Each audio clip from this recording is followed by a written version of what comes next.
এই চলতে চলতে আমরা করেছি কি, পাকিস্তানের 16টা ইউটিউব চ্যানেল ব্যান করেছি, আমরা প্রতিরক্ষা মন্ত্রী এমনকি প্রধানমন্ত্রীর এক্স হ্যান্ডেল ব্যান করেছি, নিজের চ্যানেল ব্যান করেছি। এবার চীনের সিনহুয়া এবং গ্লোবাল টাইমস এই দুটোর এক্স হ্যান্ডেল ব্লক করে দিয়েছে, কারণ ভুল প্রচার করছিল চীন। চীনের এই গণমাধ্যমগুলো দিয়ে, এই সমাজ মাধ্যমগুলো দিয়ে ফেক নিউজ ছড়াচ্ছিল। দুটি এক্স হ্যান্ডেল ব্লক করা হলো। এবং এটাও এখনো ভারত, সরাসরি চলে যাব প্রতিনিধি আবিরের কাছে, আমরা এখনো কড়া মোডেই আছি।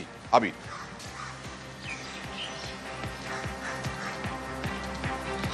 তার কারণ হচ্ছে অরুণাচলকে নিয়ে চীন যেটা আজকে উল্লেখ করেছে, যার প্রেক্ষিতে বিদেশ মন্ত্রককে বিবৃতি দিয়ে জানাতে হয়েছে যে অরুণাচল ভারতেরই অবিচ্ছেদ্য অঙ্গ। চীন কি ভাবলো তাতে তাদের কিছু যায় আসে না।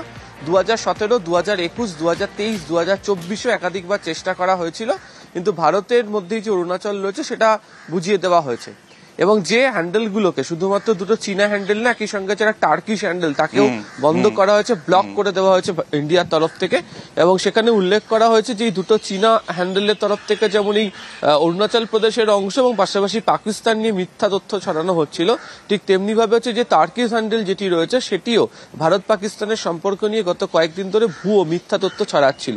এবং গত কয়েকদিন ধরে সেনার তরফ থেকে, প্রতিরক্ষা মন্ত্রক, বিদেশ মন্ত্রকের তরফ থেকে উল্লেখ করা হয়েছে যে সমস্ত ড্রোন ভারত ইন্টারসেপ্ট করতে পেরেছে, তার যে ধ্বংসাবশেষ যেগুলো পাওয়া গিয়েছিল তার সবকটাই হচ্ছে তুরস্ক থেকে, তুরস্কর মেড, সেখান থেকে আসা। ফলে একদিকে তারা পাকিস্তানকে সাহায্য করছে, অন্যদিকে তারা হচ্ছে মিথ্যা তথ্য, ভুয়ো তথ্য সম্প্রচার করছে।